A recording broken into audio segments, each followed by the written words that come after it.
마침내 보이기 시작한 나마타리아 섬. EOT의 섬인 이곳은 ASS-1이 낙하했을 때의 충격으로 인해 섬의 절반이 사라져 마치 도련해진 것 같은 형태를 하고 있었는데, 도시 한가운데 있는 커다란 물체, 대충 봐도 1km 정도는 되어 보이는 저 커다란 전함이 바로 1년 전쟁을 종결시켰던 이성인의 우주전함 ASS-1이었다.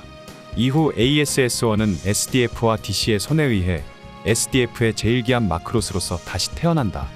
마크로스는 에어로게이터와 싸우기 위한 초거대 우주전함, 그리고 지구 탈출 계획에 의거해서 만든 대형 이민함이기도 하였는데, 이것은 마크로스가 이곳에 낙하한 지 2년 뒤 연방정부의 EOT 특별심의회가 입안한 계획에 의한 것으로, 비안 졸다크 박사에 의해 마크로스의 초기술의 해석이 진행되고 에어로게이터의 강대함도 판명되자 EOT 특별심의회는 지구권의 전력으로는 에어로게이터에게 이길 수 없다고 판단하고 마크로스를 외우주항행함으로 개소하여 종의 보존을 위해서 일부의 인간을 지구에서 탈출시키는 계획을 입안한 것이었다.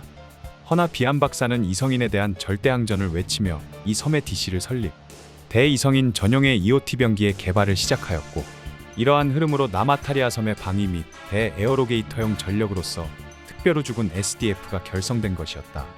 나마타리아 섬에 도착하자 잉그램은 SRX팀과 쿠스아와 함께 R 시리즈의 최종 조정과 이식의 신무기 장비를 위해 DC 본부로 떠나고, 브라이트 또한 리노스를 아무로에게 맡긴 채 SDF 기지로 향한다. 브라이트를 보자 잘 왔다며 반겨주는 이 남자. 그는 연방특별우주군 나마타리아 섬 방면 부대 지휘관인 브루노 J 글로벌 준장이었다. 브라이트 또한 자신을 연방군 극동지부 제13독립 외부부대 론도벨 부대의 지휘관 브라이트 노아 중령이라 소개하고, 드디어 SDF 분들과 만날 수 있게 되었다며 인사하는데, 이로써 네르프로부터의 명령인 에반게리온 2호기의 수송은 완료하였다. 글로벌은 이에 대해 수고했다며 치하하는데, 그때였다. 갑작스럽게 DC본부에 맡겼던 에바의 우주전투용 S형 장비의 테스트를 하겠다는 미사토.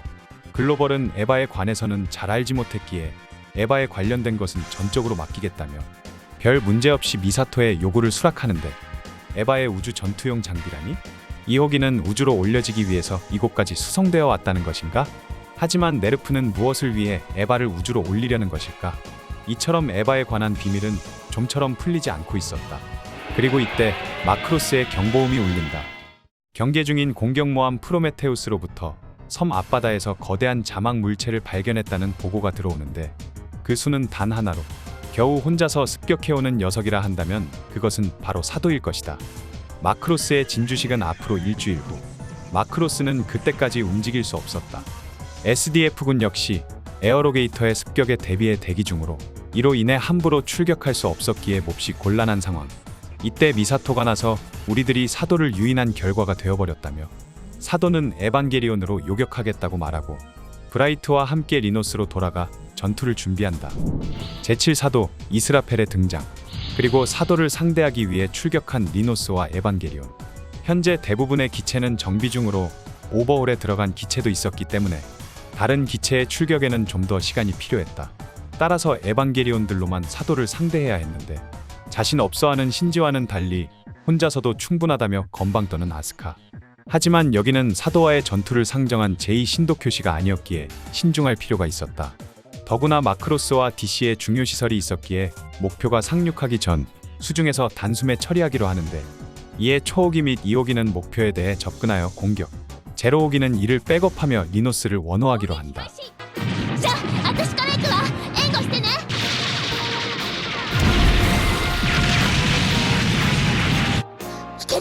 단숨에 사도를 베어버리는 아스카.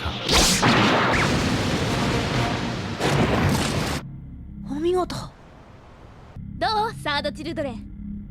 戦いは常に無駄なく美しくよ。 그런데 해치운 줄 알았던 사도는 둘로 분열하여 갑과 을로 나뉘고, 갑의 공격을 받은 초호기는 해상에 수몰, 2호기는 을의 공격에 의해 활동 정지되고 만다. 다행히 때마침 리노스에선 다른 기체들의 출격 준비가 완료되었기에 브라이트는 서둘러 초호기와 2호기를 회수 후 각기 출격하라 명령한다. 그리고 곧이어 펼쳐진 론도벨 부대의 파상 공세와 리노스 주니어의 빔램까지, 론도벨 부대는 모든 화력을 쏟아부어 사도를 쓰러뜨리는 데 성공한다. 그런데 쓰러뜨린 줄 알았던 사도는 아직 살아있었고 또다시 재생하기 시작하는데, 움직이는 것은 불가능해 보였지만 론도벨 부대는 이미 모든 힘을 쏟은 상태였기에 브라이트는 어쩔 수 없이 일단 물러나 태세를 정비하기로 한다.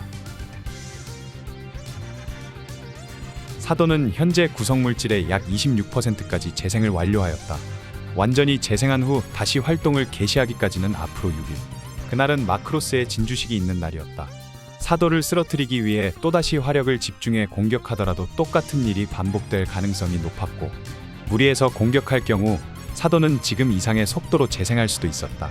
게다가 마크로스와 DC 본부가 있는 이 섬에서 무리하게 전투를 할 수는 없는 일. 하지만 여기서 사도를 쓰러뜨리지 못하면 모든 것이 끝이었다. 그렇다면 역시 에바로 사도를 어떻게든 해야만 하는 것일까? 하지만 믿었던 에반게리온은 이미 간단히 당해버리고 말았다. もうあんたのせいでせっかくのデビュー戦がめちゃめちゃになっちゃったじゃない。何言ってんだよ。ソウリュウが間抜けなことしただけじゃないか。間抜け？どうしてグズなあんたがそんなこと言えるのよ。ずうずうしいわね。なんだよ。